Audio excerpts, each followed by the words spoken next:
sebagaimana yang diriwayatkan oleh Bukhari dan Muslim, kata dia, Nabi bersabda, innal mu'mina idza wudi'a fi qabrihi atahu malak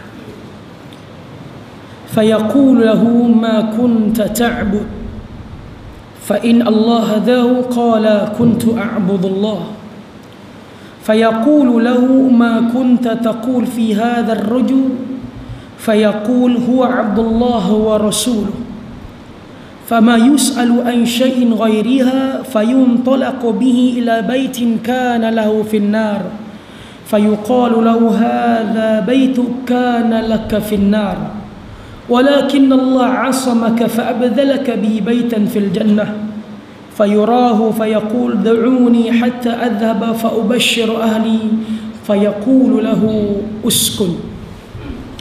Kata Anas bin Malik, Nabi kita bersabda, innal mu'mina, sesungguhnya seorang mukmin, idza wudi'a fi qabrihi atahu malak, apabila dia dimasukkan ke dalam lubang kubur, maka akan datang malaikat untuk menyoal dia beberapa perkara. Tuan-tuan, dalam kitab Ahkamul Janaiz, Nabi kita ni ajak punya teliti nak masuk jenazah dalam kubur. Nabi ajar siapa yang kena turun dalam kubur, siapa individu yang ada piawaian yang boleh turun dalam kubur untuk sambut mayat. Nak turun kaki dulu ke, kepala dulu ke, Nabi SAW ajar satu persatu.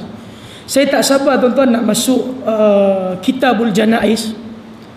Ada tempat yang saya dah masuk Kitabul Janaiz dan kita mempraktikalkan dengan satu praktikal yang agak lain daripada yang lain. Kita praktikal tuan-tuan, kita buat satu hari suntuk kursus tu, kita praktikal beberapa jam. Asalnya teori kita dalam 2 jam saja, tapi oleh kena banyak soal ambil sampai 5 jam. Teori dan sebagainya, dan bedanya kita memandikan jenazah yang tidak dituntut. Selalu kita buat program ni, kita bagi mandi jenazah orang biasa. Bila kita bagi mandi dia, dia duduk gelak. Orang mati mana boleh gelak? Kita bagi mandi dia, sejuk apa dah mati, duduklah senyap-senyap, betul tak? Jadi kita ambil jenazah yang tidak dituntut, kita uruskan sampai kita masuk dalam lubang kubur.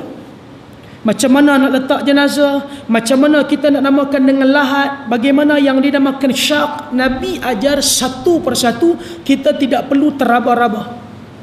Kita kena ikut Nabi, bukan Nabi kena ikut kita. Ingat tu je.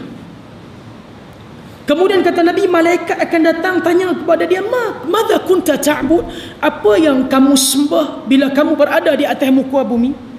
Kata Nabi, kalau Allah bagi kepada dia kekuatan, dia akan jawab, kuntu a'budullah, aku menyembah Allah, tauhid. Clear? Yang kedua, ditanya kepada dia, ma kunta taqul fi hadzal rajul, apa kamu nak kata kepada lelaki ini? Maka lelaki itu akan menjawab, huwa Abdullah wa rasuluh, dia adalah hamba Allah dan dia adalah Rasulullah. Kata Nabi, bila dia boleh jawab soalan ni, dia takkan ditanya lagi apa-apa soalan dalam lubang kubur. Ingat, ada banyak soalan. Dalam lubang kubur ada banyak soalan. Kalau boleh jawab 2 soalan ni, kata Nabi, takkan ditanya apa-apa lagi soalan. Clear? Dia boleh jawab Allah, dia boleh jawab Rasulullah, clear. Dia takkan ditanya lagi apa-apa soalan. Cuma tuan-tuan kena ingat, soalan dan jawapan ini tidak perlu dihafal.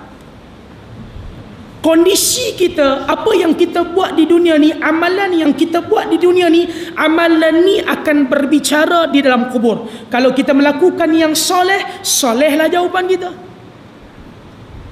Kalau sebaliknya, begitulah sebaliknya jawapan yang kita akan jawab dalam lubang kubur. Sebab tu bagi mazhab Imam Syafi'i, tuan-tuan boleh tengok dalam kitab Mu'tamad fil Fiqh Syafi'i yang ditulis oleh Muhammad Zuhaili, bagi tahu secara jelas bagi mazhab Syafi'i berdasarkan hadis Nabi yang dinamakan talqin.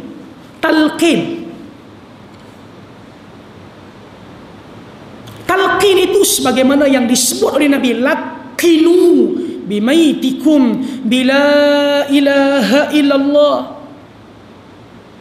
Kata Nabi, bila orang berada dalam keadaan nazak, nyawa berada di kerongkongan, tenat dia, tenat.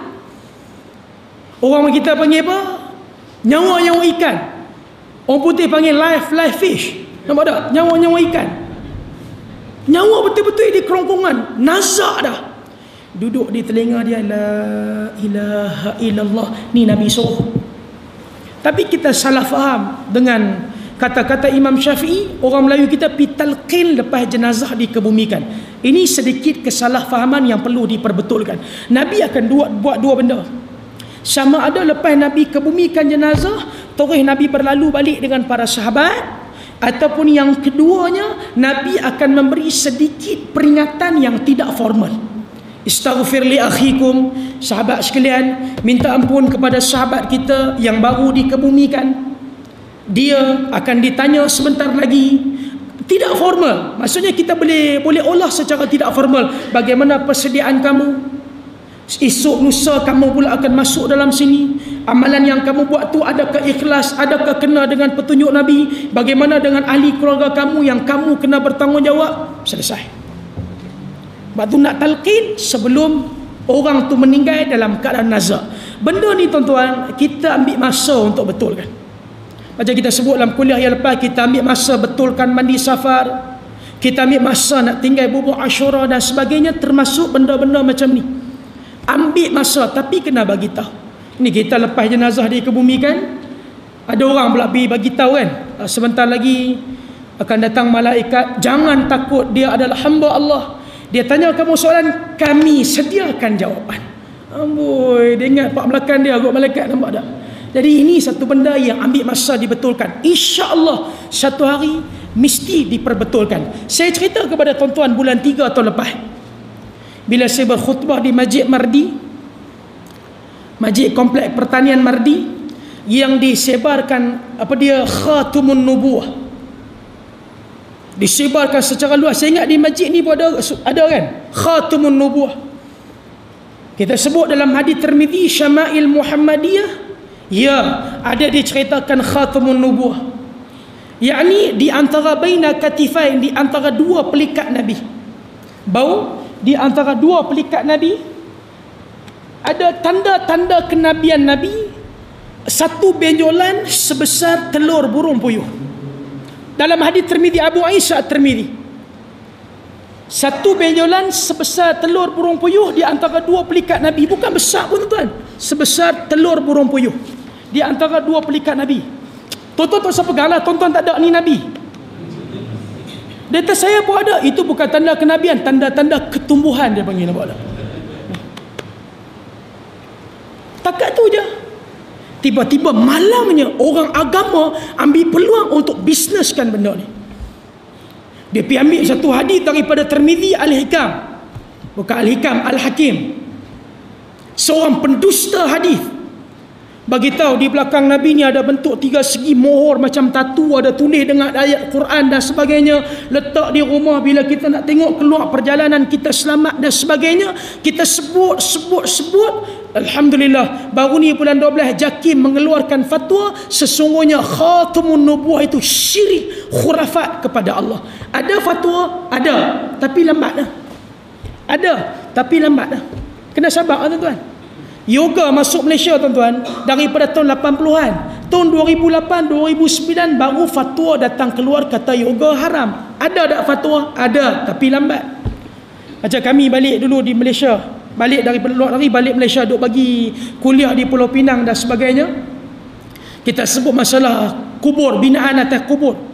Sebab orang Penang tuan-tuan, kalau dia bina kubur tuan-tuan, Allahu Akbar. Orang Penang memang teruk tuan-tuan. Sebab saya orang KL, nampak tak? Orang Penang, Allahu Akbar. Satu masjid Ustaz Abdullah Iraqi, Ustaz lah kita lah. Kalau binaan atas kubur ni, Allahu Akbar, tak tahu nak cakap tuan-tuan. Sedangkan kita berulang kali, Nabi hanya benarkan atas tanah kuburan boleh ditinggikan sejengkal. Kemudian letak nisan yang ringan, cukup dah sebagai tanda. Macam yang kita tengok di perkuburan Baqi', yang kita tengok di perkuburan Ma'la. Tapi Allahu Akbar, kumpul duit adik-beradik ni. Ni mak kita, pak kita nak menunjukkan apa dia sayang kita pada dia, antaranya di kubur dia mesti kita kena buat satu kubur limited edition. Bukan special, limited. Kumpul duit adik-beradik, minta kontraktor bagi quotation. Yang ni pun buatlah, belilah tiles, belilah marble dengan kitchen cabinet, semua komplit atas kubur mak dia, full accessory. Bagi tahu tuan-tuan sekalian, baru ni ada sahabat hantar apa? Hantar gambar ada masjid-masjid di Pulau Pinang yang dah letak signboard tuan-tuan sekalian. Mungkin sahabat-sahabat kita pernah tengok kot signboard ni. Tak di masjid ni, di tanah perkuburan letak signboard, dilarang membuat sebarang binaan kekal di atas kubur. Bawa hadis Nabi riwayat Muslim, tindakan meroboh akan diambil, ganti rugi tidak akan dibayar. Arahan daripada pengurusan masjid daerah seberang Perak Selatan dengan kerjasama Jabatan Hal Ehwal Islam Negeri Pulau Pinang. Keluar di masjid tuan-tuan sekalian, di tanah perkuburan letak signboard ni. Lambat tapi ada, alhamdulillah. Baru tahu tak boleh rupanya kita Islam ada konsep yang Nabi sedia. Tanah perkuburan bagi tinggi sedengkai, letak nisan yang ringan. Nisan tu tak mau tulis nama pun tak apa. Ni kita dengan tulis nama, date of birth, date of death, kronologi kematian mak dia mati pun tulis kat batu nisan tu. Inna lillahi wa inna ilaihi rajiun. Apa beza tanah perkuburan orang Islam dengan tanah perkuburan Cina di kaki bukit? Apa beza tanah perkuburan orang Islam dengan tanah perkuburan orang Hindu? Tuan-tuan tengok dah, di tanah perkuburan orang Hindu mesti ada orang jual bunga. Kita pernah kaji tak bunga datang daripada mana? Kan ada bunga kan?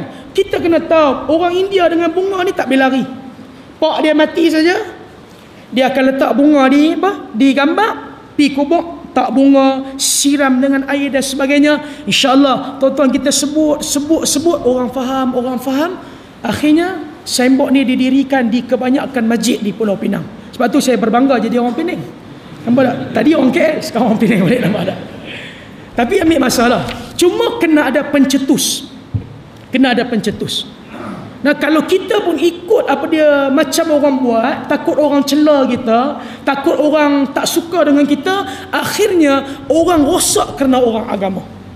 Macam dulu ustaz-ustaz kita nak bagi kita majlis safar, takut. Sekali aku pun kena maki. Tapi bila ada pencetus bagi tahu, alhamdulillah hari ni orang kita boleh faham. Saya selalu buat contoh majlis safar agar tuan-tuan dan saya boleh nampak dengan lebih terperinci. Kata Nabi, bila dia boleh jawab dua soalan ni, fayuntalaqu bihi, malaikat bawa dia. Malaikat tunjuk tempat yang Allah sediakan kepada dia. Malaikat kata kepada dia, kana lak, sesungguhnya kamu ini Allah telah sediakan kepada kamu satu rumah dalam neraka. Dia boleh jawab soalan.